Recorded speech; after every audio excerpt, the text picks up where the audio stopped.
Minha mãe sempre dizia para eu não confiar na tia Joana, agora entendo o motivo. Desde que eu era uma menina pequena, com os joelhos ralados das inúmeras quedas explorando cada centímetro do quintal de terra batida, que para mim era um reino vasto e cheio de segredos, e com os cadarços desamarrados dos meus tênis Converse vermelhos, que pareciam gigantes em meus pés miúdos e desajeitados, me fazendo tropeçar a cada passo, a voz da minha mãe ecoava em meus ouvidos.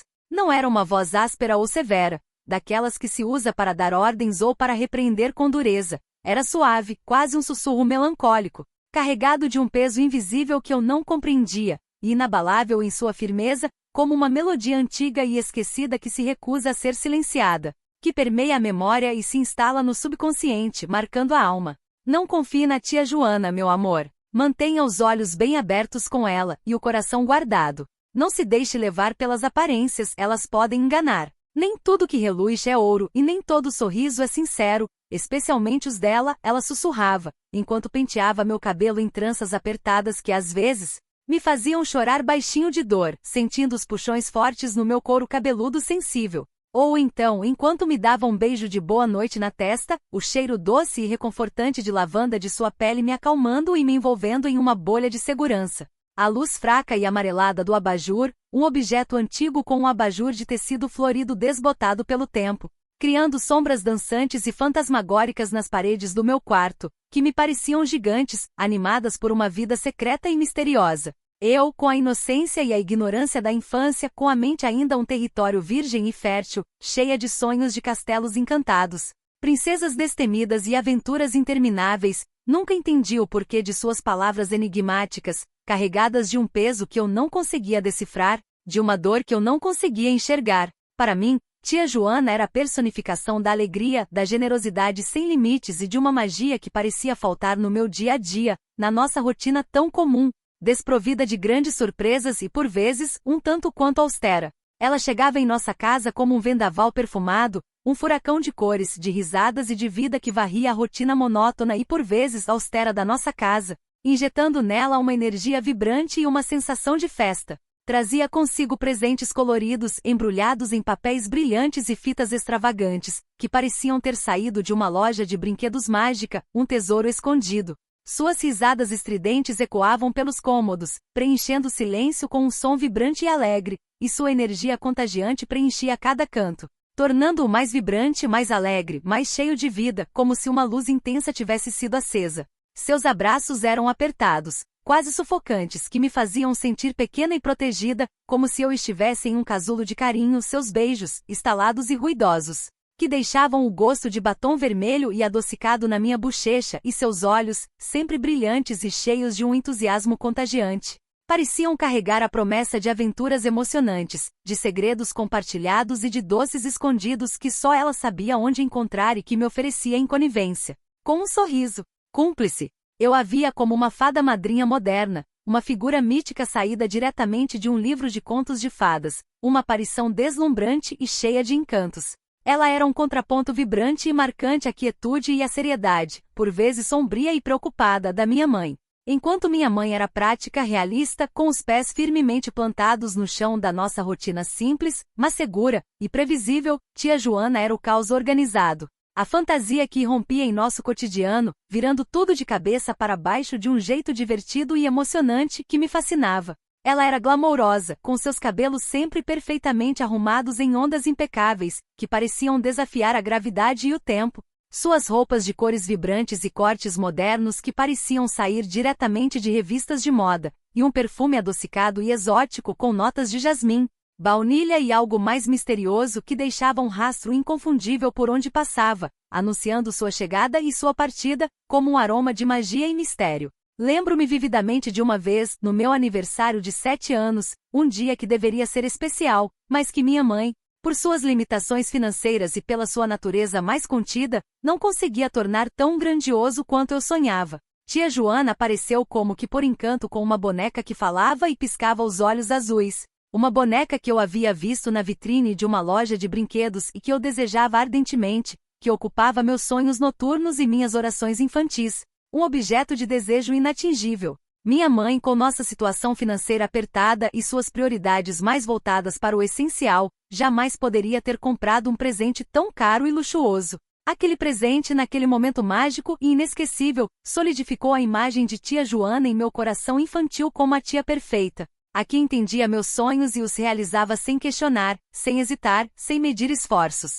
Eu a amava com a devoção inquestionável e cega de uma criança, e as palavras da minha mãe, sussurradas ao pé do ouvido, pareciam distantes, incompreensíveis. Quase uma injustiça, uma calúnia àquela figura tão luminosa e generosa. Eu as descartava como bobagens de adultos, coisas que eu não precisava entender, fofocas e picuinhas sem fundamento. Eu tentava, com a insistência típica de uma criança que busca a verdade e a lógica em tudo, que questiona o mundo ao seu redor, extrair o motivo da desconfiança da minha mãe, desvendar o mistério por trás de seus avisos crípticos. Mas por que, mamãe? A tia Joana é tão legal, ela me deu a boneca falante. Ela me leva para tomar sorvete e me compra revistas em quadrinhos. Ela me faz rir e me conta histórias maravilhosas, cheias de aventura e glamour. Eu argumentava com os olhos marejados de confusão e um toque de ressentimento crescente, sentindo-me, de certa forma, traída pela desconfiança de minha mãe em relação àquela que eu tanto admirava e que me proporcionava tantos momentos de alegria. Minha mãe, com sua paciência infinita, apenas suspirava, um suspiro que carregava o peso de histórias não contadas, de feridas antigas que pareciam nunca cicatrizar, de segredos que a atormentavam e que ela não queria ou não podia compartilhar. Ela desviava o olhar, fixando-o em algum ponto distante no horizonte da janela, como se estivesse revivendo algo que eu não podia ver. Uma sombra do passado que só ela enxergava, que só ela compreendia em sua totalidade dolorosa. Há coisas que você não entende agora, meu amor. São coisas de gente grande, de responsabilidades e de caráter. Coisas que exigem maturidade.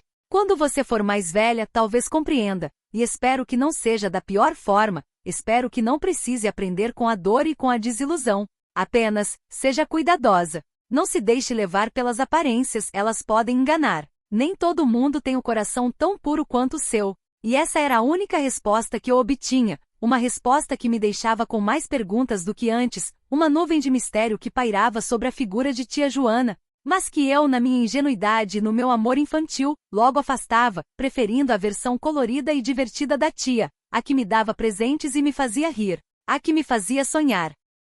Eu me convencia de que minha mãe era apenas um pouco ciumenta, ou talvez um pouco amarga pela vida difícil que levava, pela falta de luxo e glamour. Conforme os anos se desenrolavam, e eu deixava para trás os brinquedos e as fantasias da infância, as bonecas, os jogos de tabuleiro, as revistas em quadrinhos. Entrando na fase complexa e desafiadora da adolescência, a presença de tia Joana em nossas vidas permaneceu constante. Mas as interações com minha mãe se tornavam cada vez mais tensas, mais carregadas de uma sutil hostilidade que eu, ainda jovem, mas já um pouco mais perceptiva aos nuances das relações humanas, começava a captar com uma estranha clareza. Nos almoços de domingo, por exemplo, que eram os únicos momentos em que a família se reunia, Joana sempre tinha uma história para contar. Uma anedota engraçada que a colocava no centro das atenções, roubando a cena e os olhares de todos os presentes, ou um conselho, sempre dado com um sorriso irônico e um brilho malicioso nos olhos que parecia minar, sutilmente, alguma decisão da minha mãe, ou alguma de suas opiniões, ou até mesmo a sua autoridade. Se minha mãe decidisse pintar a sala de azul, por exemplo, Joana surgia com um mas o verde-menta está tão em alta. É tão mais moderno, não acha, minha sobrinha linda? Azul é tão retro, tão sem graça para uma casa tão cheia de potencial, tão cheia de vida. Não expressa sua personalidade vibrante, clara. E eu vi a mandíbula da minha mãe se contrair, um micromovimento quase imperceptível, enquanto ela sorria forçadamente e concordava, ou mudava de assunto abruptamente, a tensão pairando no ar como um perfume pesado e sufocante, quase palpável, que impedia a livre circulação de ar e de palavras sinceras, criando um ambiente de desconforto. Na adolescência, quando eu comecei a forjar minha própria identidade, a questionar as regras impostas, a buscar minha autonomia e a desafiar os limites estabelecidos, minhas interações com tia Joana se tornaram mais frequentes, e suas dicas se tornaram mais diretas, mais insidiosas, mais venenosas, quase como um veneno doce que se infiltrava em minha mente. Ela me levava para fazer compras, comprava-me roupas que minha mãe considerava inadequadas, provocadoras demais para minha idade e para o meu ambiente. Incentivava-me a sair com amigos que minha mãe desaprovava, alertando sobre más influências, e sussurrava coisas como: sua mãe é um pouco antiquada, não é, meu anjo? Ela não quer que você aproveite a vida como eu aproveitei, com liberdade, sem amarras, sem se importar com o que os outros pensam. Ela tem medo que você seja feliz, que descubra um mundo que voe. Essas palavras, ditas com um tom cúmplice, com um brilho sedutor e malicioso nos olhos de Joana, plantavam sementes de discórdia em meu coração adolescente. Um coração que já estava propenso à rebeldia e à busca por autonomia. Eu as absorvia como verdades absolutas, como a libertação de uma prisão de regras e limitações que minha mãe, em sua antiquação e superproteção, me impunha. Era a voz da liberdade e da aventura, que eu estava começando a almejar, a voz que me prometia um mundo de possibilidades infinitas. Minha mãe, por sua vez, tentava com mais veemência agora me alertar, seus olhos cheios de uma angústia que eu, em minha imaturidade e teimosia, não conseguia decifrar ou compreender. Ela não está te ajudando, Clara. Ela só quer te afastar de mim, fazer você pensar que eu sou a inimiga, que sou contra a sua felicidade, contra os seus sonhos. Ela faz isso com todos que ama. Ela tem um padrão de comportamento, eu a conheço, ela é minha irmã, eu a criei, eu a conheço como a palma da minha mão. Ela é a única inimiga aqui, meu amor, ela me dizia, a voz embargada, os olhos marejados de lágrimas não derramadas, contendo uma dor que eu não conseguia mensurar, uma dor que vinha de um passado profundo.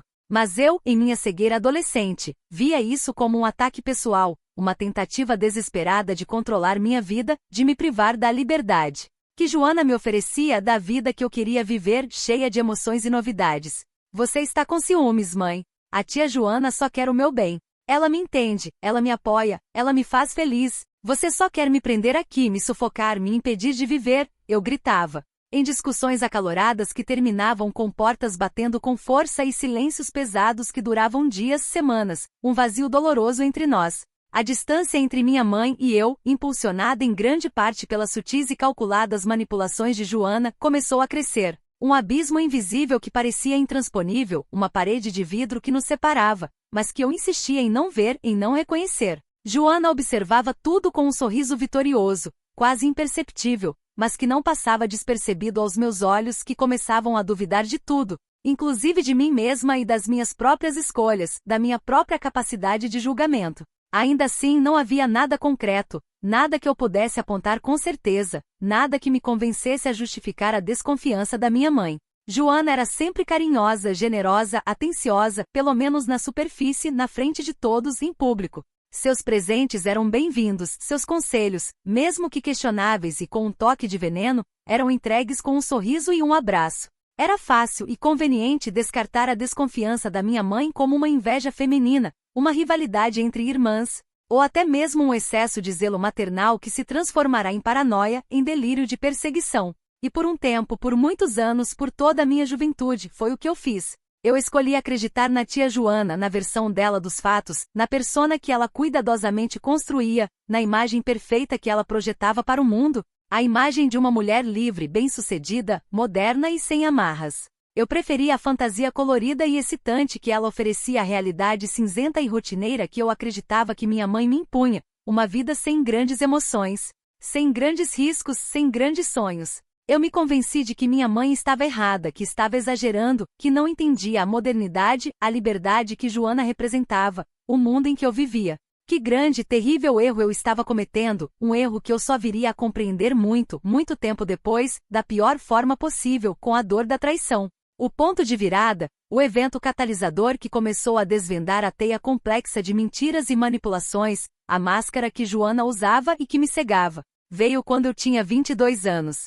Eu estava terminando a faculdade, no último ano do curso de Tecnologia da Informação, com um projeto de pesquisa ambicioso e inovador sobre linguística computacional e processamento de linguagem natural, que prometia ser o passaporte dourado para o meu futuro profissional, a concretização dos meus sonhos de criança de mudar o mundo com a tecnologia. Era um projeto inovador, com potencial para revolucionar a forma como as empresas interagiam com seus clientes através de inteligência artificial, personalizando o atendimento, otimizando processos e gerando insights valiosos. Eu estava à beira de conseguir um financiamento significativo de uma grande empresa de tecnologia do Vale do Silício, uma das mais renomadas do mundo, o que me daria a oportunidade de transformar minha pesquisa teórica em um produto real, escalável, que poderia impactar milhões de pessoas e gerar bilhões de dólares em receita. A euforia era indescritível, eu mal conseguia conter minha alegria, minha ansiedade, e eu compartilhava cada pequena vitória, cada avanço, cada expectativa com minha mãe, claro, com tia Joana, que parecia genuinamente empolgada com meu sucesso, com cada conquista que eu alcançava, cada passo que eu dava em direção ao meu sonho. Joana, sempre presente e interessada em cada detalhe da minha vida, com um timing impecável que agora me parecia calculado, ofereceu-se para ajudar a formatar minha apresentação final para os investidores, a reunião que definiria o meu futuro, que selaria meu destino profissional, que abriria as portas para um mundo de oportunidades. Minha linda, eu tenho uma experiência vasta e comprovada com apresentações de alto nível. Sei exatamente como impressionar esses tubarões de Wall Street, como falar a língua deles, como vender a ideia, como manipular a atenção deles e conseguir o que se quer. Deixa comigo, você vai brilhar ainda mais, você vai conquistar o mundo com a minha ajuda. Juntas somos imbatíveis, ela disse, com seu sorriso sedutor e confiante, que desarmaria qualquer um, que me fazia sentir segura, protegida, como se eu tivesse uma aliada invencível.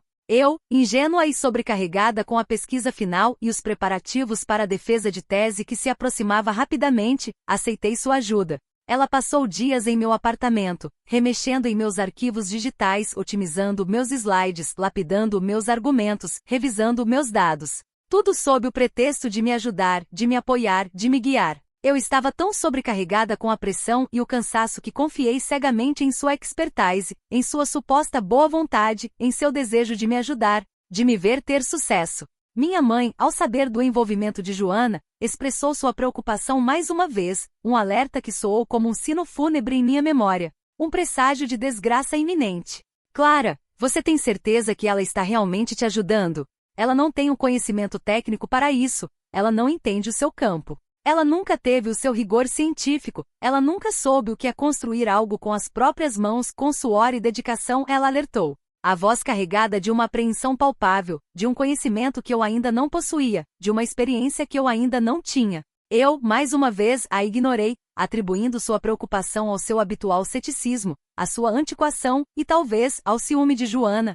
Como eu vinha fazendo por anos, cometendo o mesmo erro repetidamente, sem aprender com as advertências. No dia da apresentação, que deveria ser o ápice da minha jornada acadêmica e o trampolim para minha carreira, tudo desmoronou em uma avalanche de constrangimento, confusão e desespero. No meio do meu discurso, com os olhos dos investidores fixos em mim, alguns dos slides que Joana havia otimizado simplesmente desapareceram da tela do projetor. Outros estavam desconfigurados com fontes e cores ilegíveis, e a parte mais crucial da minha pesquisa, a metodologia inovadora que eu havia desenvolvido e que era o cerne da minha proposta, foi substituída por informações genéricas e irrelevantes, retiradas de artigos antigos, desatualizados e sem qualquer conexão com meu trabalho. Meu programa de inteligência artificial, que deveria demonstrar o potencial da minha pesquisa e revolucionar o mercado, travou repetidamente, exibindo mensagens de erro incompreensíveis. Minha voz falhou, minhas mãos tremeram descontroladamente, e a vergonha me consumiu, me paralisou, me sufocou em um mar de ansiedade. Fui incapaz de improvisar, de contornar a sabotagem que eu só então comecei a perceber com uma clareza aterrorizante, no meio da sala de reunião. O financiamento naturalmente foi negado. A oportunidade dos meus sonhos pulverizada em um instante, em um mar de desculpas esfarrapadas, incertezas e olhares de decepção por parte dos investidores. Eu estava devastada, o chão parecia ter sumido sob meus pés, o mundo havia desabado em cima de mim, levando todos os meus sonhos. Voltei para casa em lágrimas copiosas e incontroláveis, a mente um turbilhão de confusão, dor, raiva e incredulidade. Minha mãe me abraçou, um abraço apertado que me fez sentir a dor dela junto com a minha, suas lágrimas molhando meu cabelo. Uma cumplicidade silenciosa que não precisava de palavras. Eu avisei, Clara. Eu avisei para ter cuidado. Mas você não me ouviu, não quis me ouvir, cegada pelo brilho dela, ela sussurrava, enquanto acariciava meu cabelo, tentando acalmar a tempestade dentro de mim, a dor que parecia insuportável e imensa. Foi então que no meio da minha dor lancinante a raiva começou a surgir, um fogo lento e constante que queimava em meu peito, um desejo avassalador de entender, de descobrir a verdade por trás daquela traição, daquela crueldade. Por que Joana faria algo assim? Que tipo de pessoa, afinal, sabotaria a própria sobrinha, a quem ela jurava amar com tanta veemência? Decidi investigar. Não com raiva cega, mas com a frieza e o rigor de uma pesquisadora, com a mente analítica que a faculdade me ensinou a desenvolver. Comecei a revisar cada arquivo, cada e-mail, cada slide que Joana havia tocado, cada pasta que ela havia acessado em meu laptop. Encontrei pequenas alterações sutis demais para serem notadas à primeira vista por um leigo, mas que juntas formavam um padrão claro e inegável de sabotagem intencional, um trabalho meticuloso e cruel de destruição. Códigos ocultos que desativavam slides específicos no momento da apresentação, mudanças nas configurações de fonte que tornavam certos textos ilegíveis em monitores diferentes, a exclusão deliberada de arquivos de backup e a inserção de vírus em meu laptop que se ativaram no momento mais inoportuno da apresentação, causando o colapso do meu software. Ela havia planejado meticulosamente minha queda com uma crueldade assustadora e uma precisão cirúrgica, como um golpe de mestre do mal. Mas o motivo? O que Joana ganharia com a minha derrota, com a destruição do meu projeto, com a aniquilação dos meus sonhos? A resposta veio de uma fonte inesperada. Uma amiga da família, que sempre trabalhou na mesma empresa de tecnologia que Joana, me ligou com uma informação chocante. Com a voz embargada e cheia de culpa por ter guardado o segredo por tanto tempo, Joana, com sua vasta experiência em apresentações, havia conseguido uma promoção. E o projeto que ela havia apresentado para justificar sua promoção? Era com pequenas modificações cosméticas para disfarçar o plágio, a mesma pesquisa que eu havia desenvolvido, meu trabalho, meu suor, minhas noites mal dormidas, meus sacrifícios. Ela havia roubado meu trabalho, apresentado-o como seu, e usado minha apresentação desastrosa como prova de que novos talentos, como eu, não eram tão confiáveis quanto a experiência consolidada dela, a sua, a quem ela chamava de intocável e irreplaciável. A verdade me atingiu como um raio, uma descarga elétrica que paralisou meu corpo e minha mente, que me deixou sem ar, sem chão. A fada madrinha, a tia perfeita, a figura glamourosa que eu tanto admirava, era, na verdade, uma ladra, uma manipuladora, uma pessoa disposta a destruir os sonhos e o futuro de sua própria sobrinha, para ascender profissionalmente, para obter vantagem, para brilhar sozinha, custe o que custar. A frase da minha mãe, ela só quer te afastar de mim, fazer você pensar que eu sou a inimiga, agora fazia um sentido cruel e aterrorizante, revelando a extensão da manipulação que eu havia sofrido por anos. Joana não apenas me sabotou profissionalmente, mas também emocionalmente, minando meu relacionamento com a única pessoa que realmente se importava comigo, que tentava me proteger a todo custo, minha mãe. E fez isso com um sorriso no rosto, com palavras de carinho e afeto, com abraços e beijos, tudo uma farsa cuidadosamente orquestrada. Confrontei Joana. Não com gritos ou acusações histéricas, pois a raiva havia dado lugar a uma frieza calculista, a uma determinação sombria de expor a verdade, de buscar justiça, mas com a serenidade de quem desvendou um segredo obscuro e doloroso. Eu tinha as provas irrefutáveis, as evidências digitais que ela, em sua astúcia, pensou ter apagado completamente, mas que eu, com minhas habilidades de ti, havia recuperado. Seus olhos, antes tão brilhantes e cheios de vida, se tornaram opacos, seus movimentos nervosos, seu sorriso, uma máscara de terror que mal podia se sustentar. Ela tentou negar, tentou argumentar, tentou inverter a situação, me culpar pela sua má sorte e pela sua incompetência, mas a verdade estava ali, nua e inquestionável, inegável.